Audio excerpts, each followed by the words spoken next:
"Hey, you there, stop that coughing." The sharp command cracked through the cabin like a whip. Heads turned instantly. Conversations died mid-sentence. The hum of the engines became the only sound, until a child's small, nervous voice broke it. I'm sorry," the boy stammered, shrinking into his seat. His wide eyes darted toward the uniformed attendant towering over him. He couldn't have been more than 9, his legs barely reaching the floor. But the apology wasn't enough. The attendant folded her arms, lips pursed. "People don't want to hear your germs. You need to control yourself." Her tone wasn't just firm. It was humiliating, designed to sting. The boy's face flushed red. He swallowed hard, his little chest rising and falling too quickly, like a bird trapped in a cage. He glanced around, desperate for someone, anyone to step in. But all he saw were eyes. Cold, judgmental eyes peeking over seats, some filled with irritation, others with silent disapproval. A man muttered under his breath, "Unbelievable. Parents these days." Another passenger pulled their scarf tighter around their mouth. The boy clenched his fists in his lap, trying to force the cough back down, but the itch in his throat betrayed him. A small, strained cough escaped, and that was all it took. The attendant's voice grew sharper. "Didn't I just tell you to stop? If you can't behave, maybe you shouldn't be on this flight at all." The words hit like a knife. Murmurs rippled through the rows. Some passengers raised brows in quiet disbelief, but most stayed silent, unwilling to challenge the authority in uniform. The cabin felt suffocating, every second dragging like a punishment. The boy's eyes shimmered, tears threatening to spill. He turned his face toward the window, away from the stairs, away from the whispers. Outside, the night sky stretched endlessly, stars scattered like unreachable hoe. But deep inside, a question echoed louder than the engines. Why was kindness so hard to find? Why did no one defend him? For now, the boy sat in silence, the sting of humiliation burning deeper than any cough could. And yet, someone was watching. Someone whose silence was only temporary. The storm had just begun, and its answer was only a few rows away. "Sheesh, can't they keep him quiet?" a man muttered from 2 rows back. Another passenger leaned toward her neighbor, her voice just low enough to sound secretive, but sharp enough for the boy to hear. "This is exactly why I hate flying with kids." The whispers slithered through the cabin like smoke, thin, poisonous, and impossible to ignore. The boy sank deeper into his seat, his tiny hands gripping the armrests as though the plastic could shield him from the weight of all those eyes. He wanted to vanish, to melt into the upholstery and escape the spotlight of judgment. His chest tightened, not from illness, but from shame. The attendant returned, her heels clicking against the narrow aisle like a metronome of authority. She stopped in front of him once more, folding her arms with a sigh that carried more judgment than words. "I already warned you," she said coldly. "Do you want me to make this an issue?" The boy's lips quivered. No. I'll be quiet." She leaned closer, her voice sharp, slicing straight to his pride. "Then act like it. Everyone here is uncomfortable because of you." That final word, "you," landed like a verdict. A ripple of unease spread among the passengers. Some averted their eyes, too cowardly to intervene. A few shook their heads, their expressions saying this isn't right, but their silence sealed their complicity. No one dared to challenge the uniform, no one dared to stand. The boy bit his lip until it hurt, forcing back tears that blurred the glowing seatbelt sign above him. He told it himself not to cry, not here, not now. But inside, a question burned hotter than the humiliation itself. Why won't anyone help me? The cabin, once filled with idle chatter, now felt like a theater of cruelty. Every cough, every shift, Every whisper seemed amplified in his ears. And though the child couldn't see it, just a few rows away, his father's hands tightened on the armrests, jaw set like stone. He had watched in silence long enough. The stage was being set, and soon, silence would turn into action. His knuckles were white against the armrest. From 3 rows back, a man in plain clothes sat rigid, his eyes fixed on the scene unfolding just ahead. To the passengers around him, he looked like any other weary traveler, broad-shouldered, quietly composed, dressed in a simple jacket and jeans. But beneath that calm exterior, a storm was brewing. This was no ordinary passenger. This was the boy's father. His chest rose and fell with steady discipline, but his fists told another story. They tightened, loosened, then tightened again, like coiled springs holding back a surge of anger. Every word the attendant threw at his son pierced deeper than steel. Every whisper from the crowd pressed harder on his restraint. Inside, 2 instincts clashed. The father in him wanted to rise, now, immediately, to shield his boy from the cruelty of strangers, to lift him out of that seat and declare, "Enough!" But another side held him back. The side forged in years of training, years of command. The captain. He knew that timing mattered. He knew that reacting too soon, too rashly, could escalate chaos. He had seen enough storms in the sky to recognize when to strike and when to wait. So he waited. His jaw clenched, eyes narrowing as he studied the attendant's body language. Every flick of her wrist, every curl of her lip, every ounce of unnecessary authority. He memorized it all. He was not only a father watching his child suffer, he was a leader evaluating a subordinate who had failed the very code of service. The boy's small shoulders trembled. His father's grip on the armrest trembled too, but for a different reason.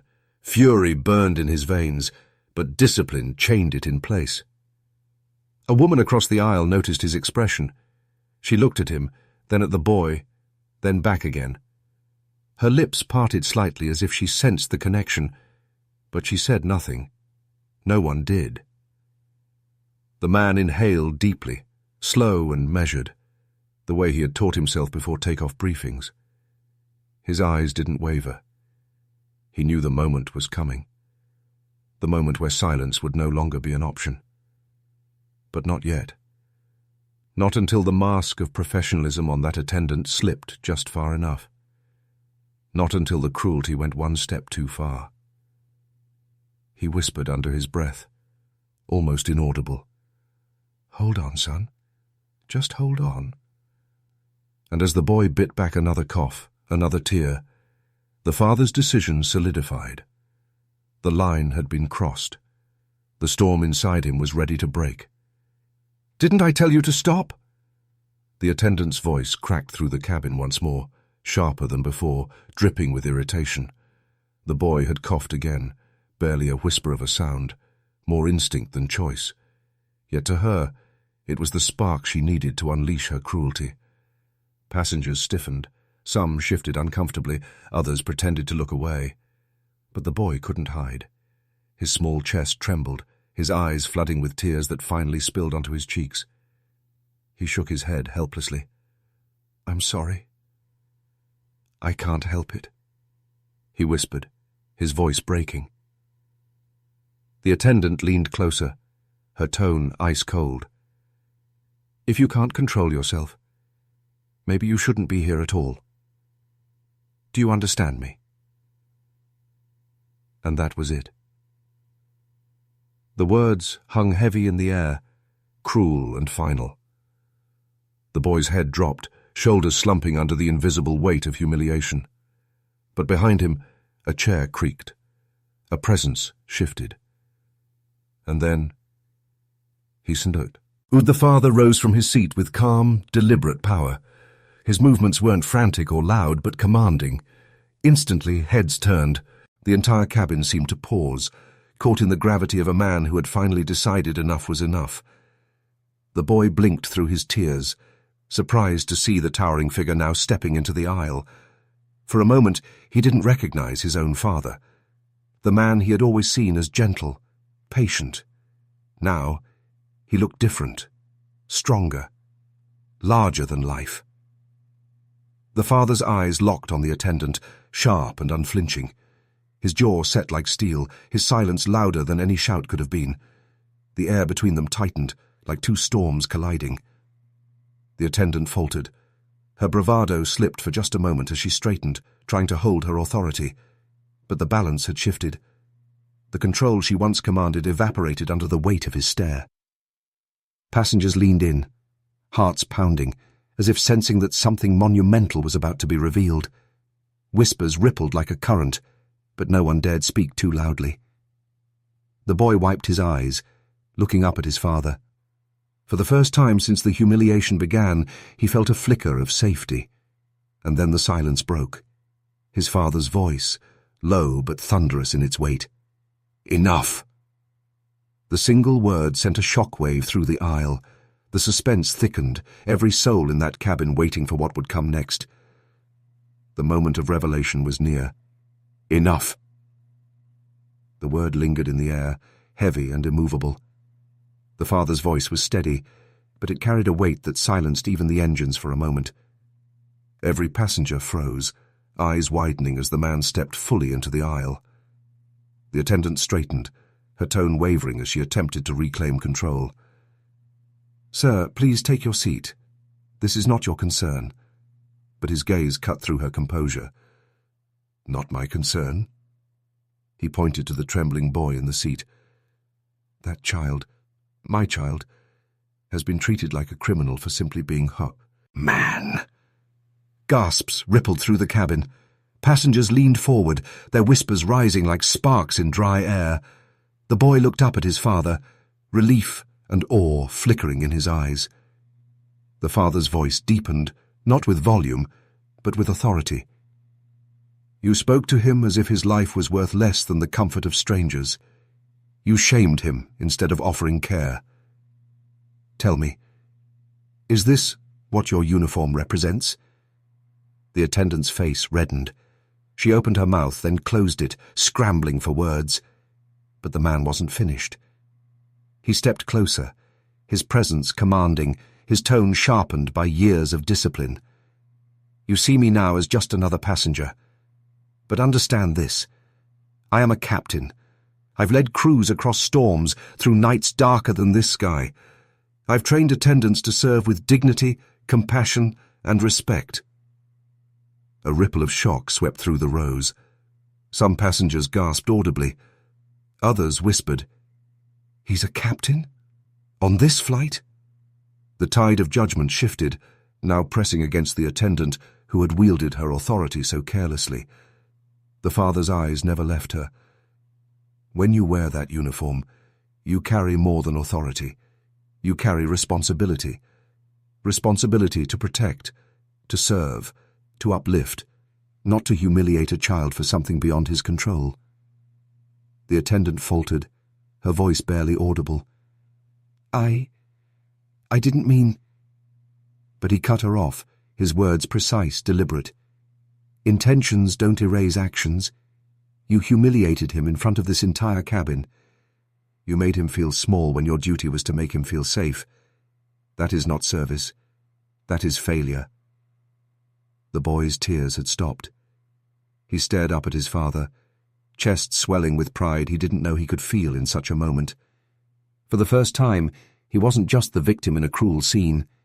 He was the son of a man who stood taller than injustice itself. The father turned slightly, his voice carrying across the rows, speaking now not just to the attendant, but to everyone present. "Compassion is not optional. Respect is not optional. If you cannot show it to a child, especially a child, you have no business wearing that uniform." The silence was absolute. Every passenger, every whisper, every breath hung on his words.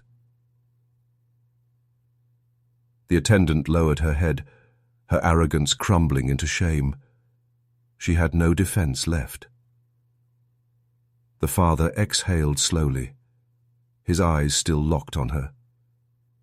He had spoken not just for his son, but for every person who had ever been silenced by cruelty. The storm had broken, but the skies ahead were not yet clear, because justice in the cabin had only just begun. You will show professionalism, not humiliation.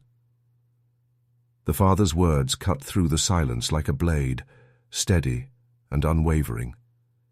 His voice carried the kind of authority that came not from volume, but from conviction, an authority born from years of command, from a life built on discipline and honor. Every eye in the cabin locked on him. The atmosphere had shifted. What had once been an aisle of whispers and cowardly silence now felt like a courtroom, and the verdict was being delivered. The attendant, who only moments ago wielded her uniform like a weapon, faltered. Her hands twitched at her sides, her lips pressed tight. She looked smaller now, the power drained from her stance. The father stepped closer, his son watching with wide, tearful eyes. He didn't shout, didn't rage. He didn't need to. His calmness was more commanding than fury could ever be. "Service is not about control," he said, his gaze fixed on the attendant. "It's about care. It's about dignity. When passengers step onto this plane, they place their safety, their comfort, their humanity in our hands. That is a sacred responsibility, and you failed it tonight." A murmur of agreement stirred among the passengers. Heads nodded, eyes softened toward the boy. The tide had turned. The attendant's voice came out strained. I was only trying to maintain order." The father's reply was swift. "Order without compassion is tyranny. Order without respect is abuse. And what you showed my son was not order. It was cruelty." The words landed with force, each one stripping away the last shreds of the attendant's false authority. Her chin dipped, her shoulders sagged. For the first time, she seemed to recognize the gravity of her actions. The boy, still trembling, felt his father's hand slip into his own. Strong, steady, unyielding. He gripped it tightly, a lifeline in a storm he thought he was weathering alone. Tears still streaked his cheeks, but now they mingled with something else. Relief. Passengers leaned closer, some whispering apologies to the child, others shaking their heads at the cruelty they had witnessed. The cabin, once cold and complicit, now radiated with a collective sense of justice. The father's gaze swept the rows. "Let this be clear. Authority is not given to belittle. It is given to serve. If we forget that, then we betray the very purpose of this uniform." The attendant bowed her head, unable to meet his eyes. No more excuses, no more posturing, just silence and shame. The boy pressed his face into his father's side, clutching his hand as if to say thank you without words. For the first time that night, he no longer felt invisible. He was seen. He was defended. And as the plane soared above the clouds, dignity, once stripped from him, was restored. Yet justice in the cabin was only the beginning. Because the father's stand would spark something far greater than just silence and shame. It began with a single voice. From the middle rows, a woman leaned forward and spoke clearly enough for the cabin to hear. "You're not alone, sweetheart. Don't let anyone make you feel ashamed for something you can't control."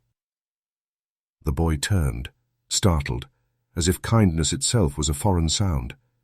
His eyes widened, and for the seed. First time since the ordeal began, he didn't feel invisible. Then another voice followed. A man across the aisle added, "She's right. We all cough, we all sneeze. It's human. You did nothing wrong." The tension in the air cracked like glass under pressure. One by one, passengers found their courage. What had been a silent audience moments ago began to stir with solidarity. Heads nodded. Murmurs of agreement grew louder. A woman passed forward a small bottle of water. "Here, darling. Take a sip. It might help." A passenger in the back called out, Don't listen to her, kid. You're fine. You've got nothing to be embarrassed about. The boy's trembling hands reached for the water, clutching it tightly before sipping. His father squeezed his hand, steady and reassuring. But this chorus of strangers, was something even he hadn't expected.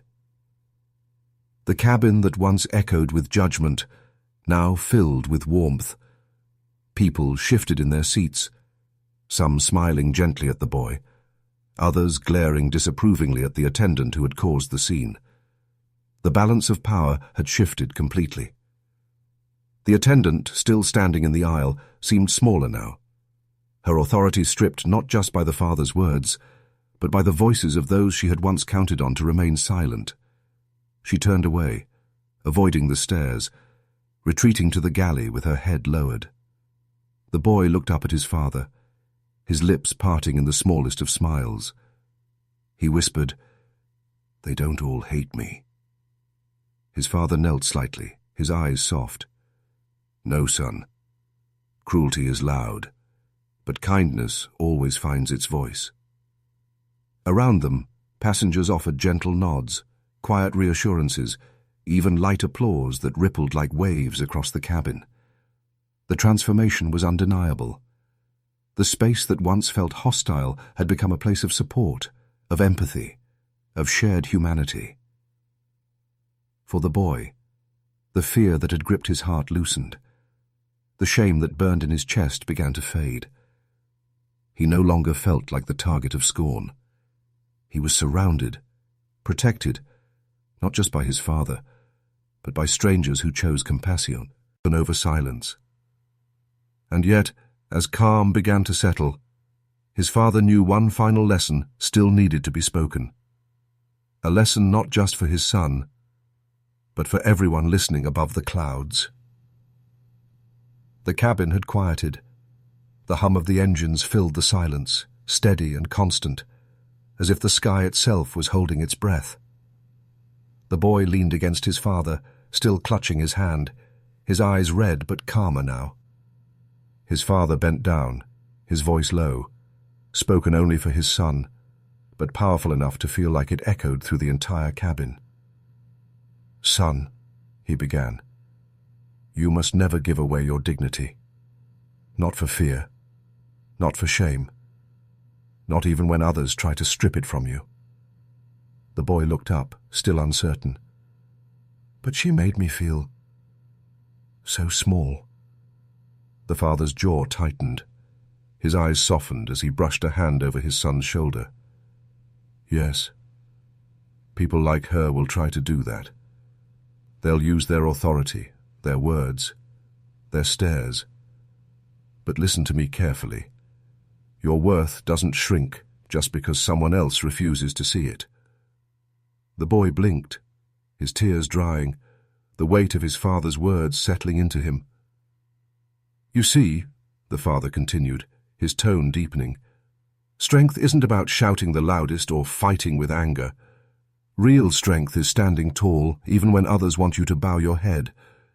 Real strength is keeping your integrity, your heart, intact." A few nearby passengers leaned in subtly, pretending not to listen, but unable to ignore the wisdom carried in his voice. The lesson was no longer just for his son. It was for them too. The boy whispered, "But you stood up for me." His father smiled faintly, squeezing his hand. "Yes, because love does not stay silent in the face of cruelty. I stood up because you are my son. But one day you'll need to stand up for yourself, and maybe even for others who cannot. That's how dignity is protected. That's how justice lives." The cabin seemed to exhale as the boy absorbed the words. His trembling had stilled, his breathing evened, his small fingers relaxed in his father's steady grasp. The father looked around briefly, his voice carrying now to those who had been complicit in silence. "Authority without compassion is worthless. Power without respect is hollow. What defines us isn't how much control we wield, but how much kindness we extend." Passengers shifted, guilt and recognition flickering across their faces. A woman dabbed her eyes. A man nodded slowly, as if admitting he wished he had spoken sooner.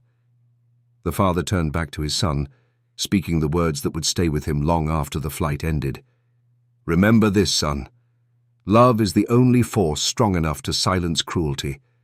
And no matter where you go, no matter what uniform you wear or what title you hold, never forget that compassion is the highest rank of all."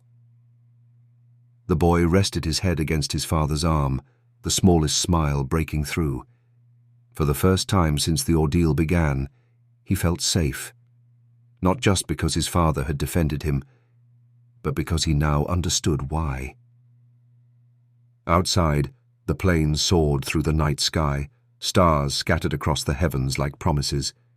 The storm inside the cabin had passed, leaving behind not fear, not shame, but a lesson written forever in the boy's heart.